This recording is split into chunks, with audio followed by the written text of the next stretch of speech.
Welcome to the Explainer. Today we're tackling one of the absolute foundational pillars of object-oriented programming, or OOP. We're talking about protecting your data. I mean, think about the code you write, right? You build classes, you create objects, and those objects hold some pretty crucial data. But what happens to that data once it's out there in the wild of your program? Are you just leaving the front door wide open?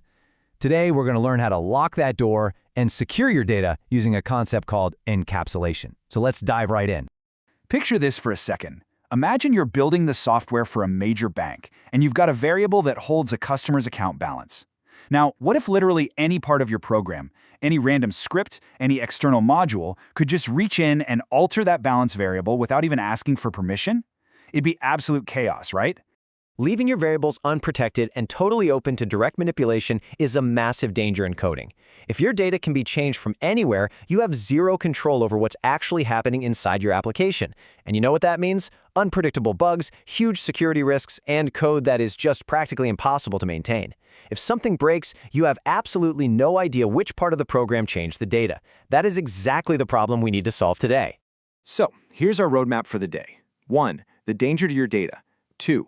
What is encapsulation? 3. Access modifiers. 4. Getters and setters. And finally, 5. The ATM analogy. Starting with part 1, the danger to your data.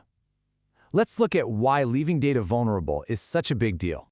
Without protection, your data is totally at the mercy of bad inputs. Someone could accidentally or maliciously set a user's age to a negative number, or, set a bank balance below 0 without authorization. Maybe they set a password that's literally just one character long. But when we secure our code using proper OOP principles, that data gets validated. Bad data gets completely rejected before it ever infects your system. Your objects become these robust, self-contained units that you can actually trust. Moving on to part 2, what is encapsulation? How do we actually achieve this secure state? Encapsulation, or kapsüleme in Turkish, is one of the 4 main principles of object-oriented programming, right up there with inheritance, polymorphism, and abstraction.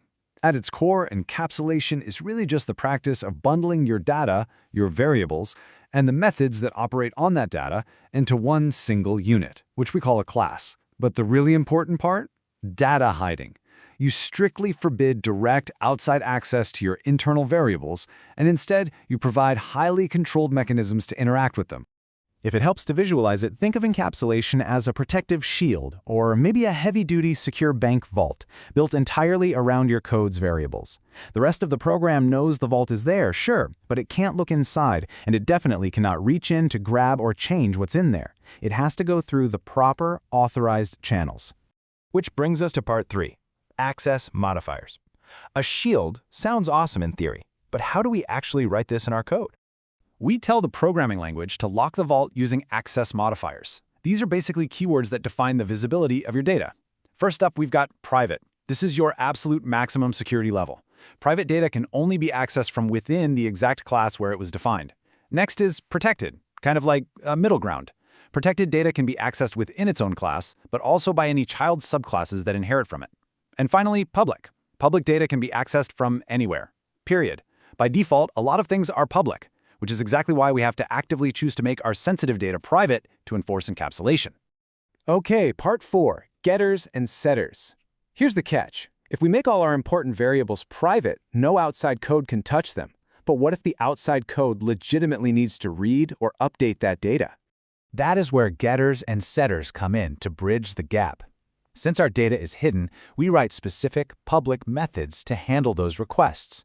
A getter method does exactly what it sounds like. It securely reads the private data and hands it back to whoever asked for it, letting the outside world view the data without giving them the power to change it. A setter method, on the other hand, is used when the outside world needs to update the data.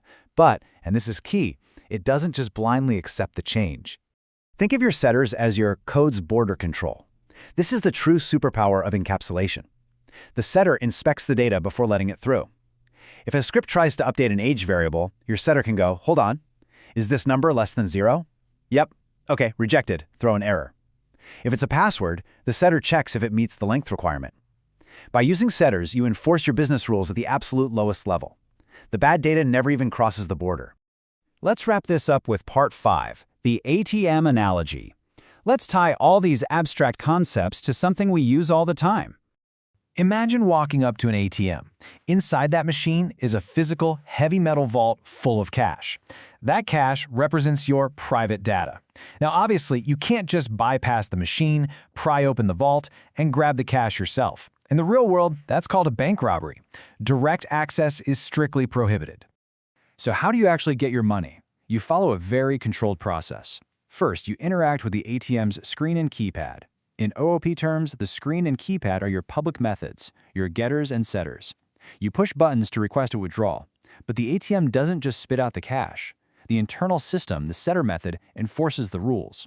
It checks your PIN, it verifies your balance, and only if all those validations pass does the system safely retrieve the cash from the private vault and hand it to you. So, just to perfectly map this out for you, the physical cash vault is your private data, completely hidden away. The keypad and screen are your public methods, the getters and setters. And the process of checking your PIN, those are the validation rules running inside your setters to guarantee security. By treating your code like an ATM, you're ensuring data integrity, which makes your software infinitely more stable. I want to highlight this brilliant quote from the source material because it just perfectly nails everything we've talked about today. Nest in an itch in a dale, may up a build and expose it. Expose what it can do, not what's inside. When you build a class, you really shouldn't be exposing the raw data variables to the outside world. Just expose the behaviors, the methods that let the rest of the program interact safely. That right there is how you achieve true data hiding. So by now, you can probably see that encapsulation isn't just some fancy academic programming term. It's a fundamental shift in how you design and protect your software. I'll leave you with this. Take a look at the code you're writing right now. Are your variables just sitting out in the open, totally vulnerable to chaos? Or are you ready to start building protective vaults around your work? Take control of your data, write those getters and setters, and lock down your applications. Thanks so much for joining me for this explainer, and happy coding.